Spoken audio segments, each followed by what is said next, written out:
we were talking about a goal, and we set a goal for the year to raise money for Cherish Our Children. I think she said $50,000. Dave Rainey, says, no, it's 100,000. Make it 100,000, like he's a game show host. And she goes, and she said, okay, 100,000. Well, they're almost to that 100,000. They're at 93,000 this year raised for Cherish Our Children International. How about a hand for Gabrielle? Let's give her a hand and bring her up here as our next speaker for Cherish Our Children International. And tell us a little bit about it.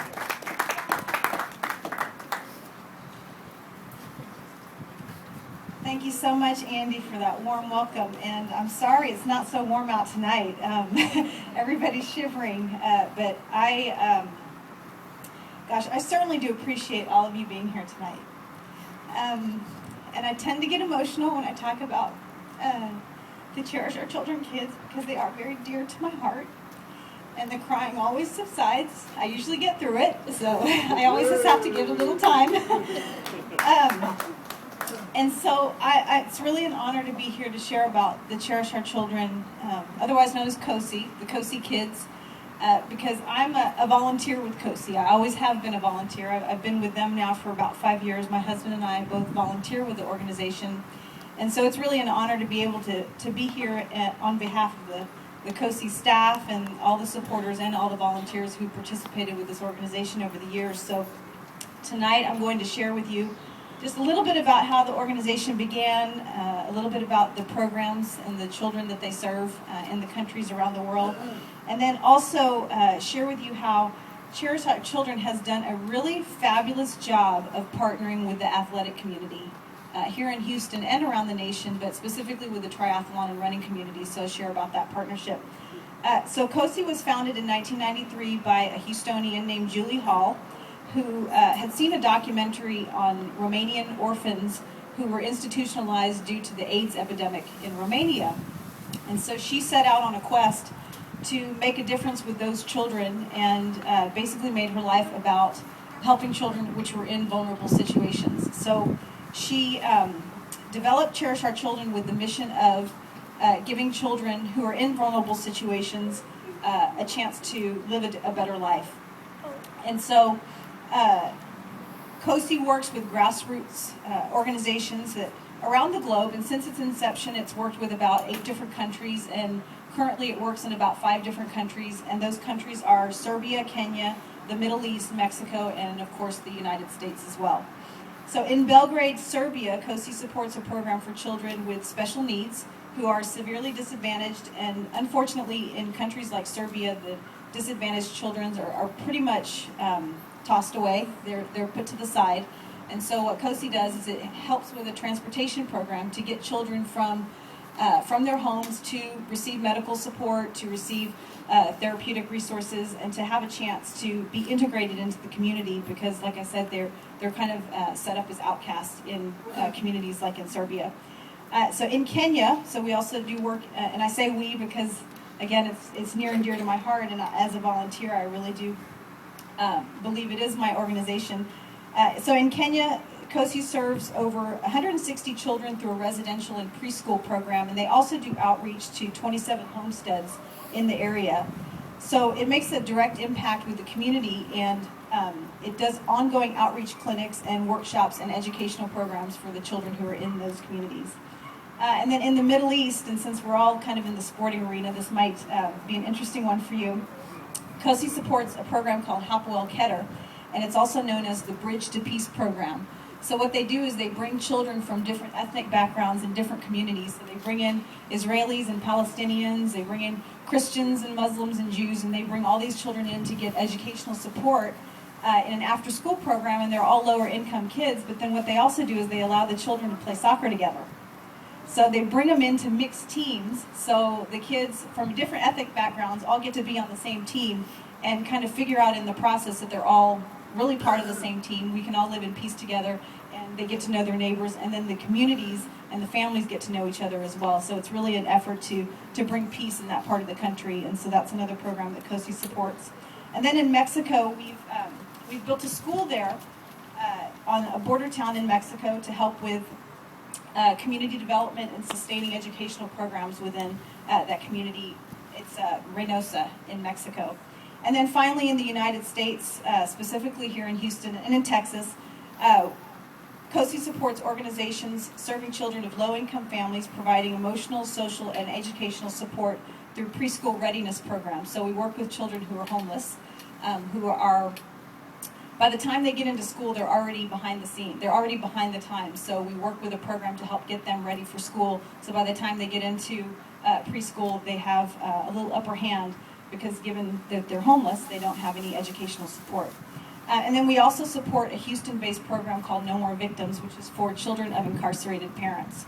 And I'd like to share with you one story about one of our Houston kids from the No More Victims program. His name is Devon Wade, and he's 22 years old, and he's an amazing young man. He's been in the No More Victims program since he was in high school, because a prerequisite for being in the program, one of your parents or both your parents have to have been in jail sometime in your life.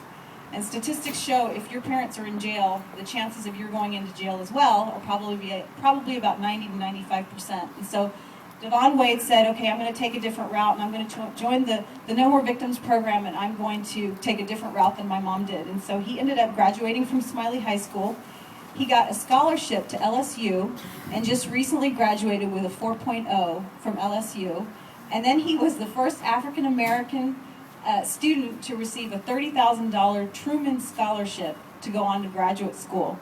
So I want to share that with you, because amazing things happen when you take a child and tell them that they can do something. And you take them and you give them encouragement, and you give them love and support. You just don't know what's going to happen with them. And luckily we get to participate in a program where we get to see what's possible when we do that. And so on to how Cherish Our Children has done a great job in partnering with the athletic community. So again, some of the things that might pertain to you here. COCI is part of a unique program in the running and triathlon communities, and they've partnered with an organization called Reason to Race.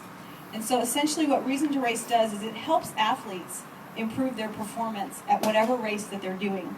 And so the way they do this is by giving athletes something bigger to focus on in their event. So whatever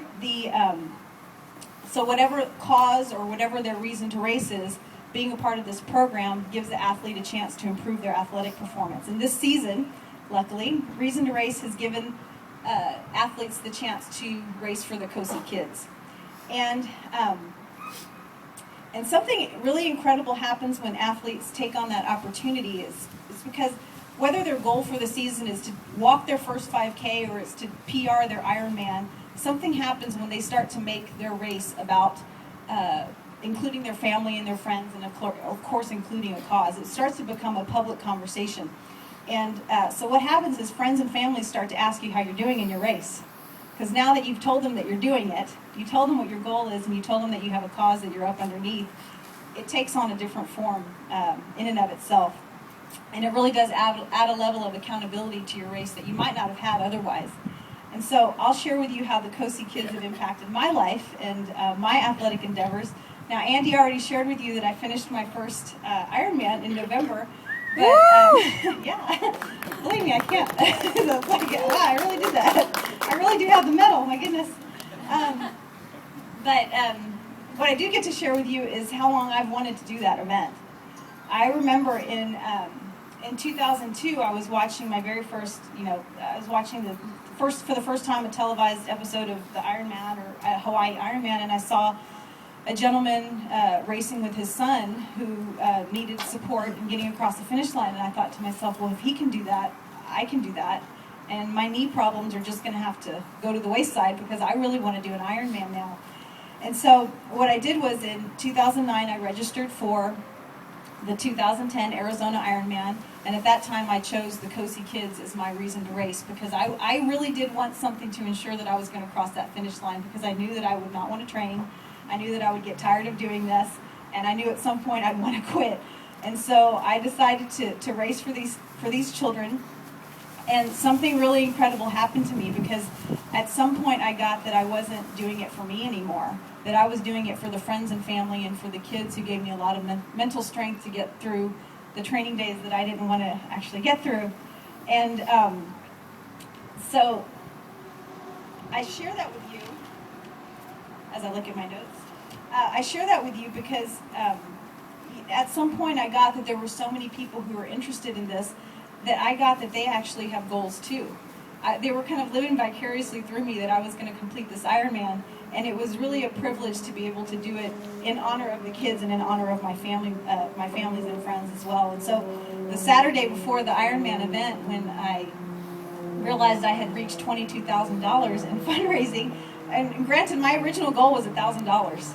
I said, I'll do Ironman and I'll raise $1,000 for these kids, and again, the snowball effect just took on its own shape, and I ended up raising $22,000. And the day before the event, I thought, well, I guess at some level I've already won, because no matter what happens tomorrow, it's going to go exactly how it's supposed to go, and I'm going to be just fine. So it really, really was an amazing experience, because I got to experience myself as someone who mattered. I got to experience myself as someone who was making a difference with these children and with my family and friends, like I said. And the good news about this is that each one of us can have that for ourselves too, because we all have our athletic goals. I'm convinced there's 4 million athletes in Houston, and some of them are just still sitting on the couch. So incidentally, this year COCI has helped 80 athletes reach their finish line goals. And like Andy said, collectively they've raised $93,000. So it really is something, it really is a testament to what can happen when you set a goal for yourself and you make it about a bigger cause as well. So I do want to leave you, I want to share a quote with you from another athlete who let the COCI children help her complete her first Ironman this year. And I want you to keep in mind that this athlete she's been racing for about 3 years. And this year, she has consistently come in first, second, or third place in every event that she's done for 2010, and in her age group. So this woman, she was already an amazing athlete, and I invited her to be on the team. And this is what she said about being on the team and racing for the COCI kids. She says, "I feel like I've made an impact on the kids, but the impact they've made on me is enormous. I always knew during the Ironman race that it was about something bigger. And the fact that I could help change a life put me in a position to never question what I could do. I was out there for the kids and frequently thought about them. I'm such a different person than I was 6 months ago. This experience has changed my life." And this lady's here today, and so she said it would be okay for me to let her raise her hand and point her out. This is Wendy Hammerman, right here.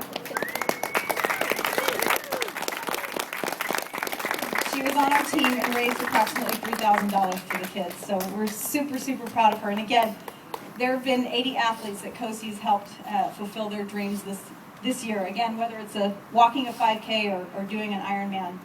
So again, I'm truly honored not only to be here tonight to tell you what COCI does, but to tell you how it's impacted the athletic community and how making a difference for them makes a difference for us. And Andy, I thank you again for your continued support of COCI and all the other amazing organizations that you support, because you're a true testament to what it is to give to others and to be generous. So thank you for letting us emulate you. Thank you, Gabrielle. I want another big hand for Gabrielle and COCI, Cherish Our Children International. Just to say one more thing, anytime, you guys might have seen, we have, our COCI logo has a little pink heart. So I just want you to remember, every time you see the pink heart crossing the finish line, everybody's winning. So thanks. Woo! Okay, it is come to that time where we are Yay! going to give out our yearly Finish Line Sports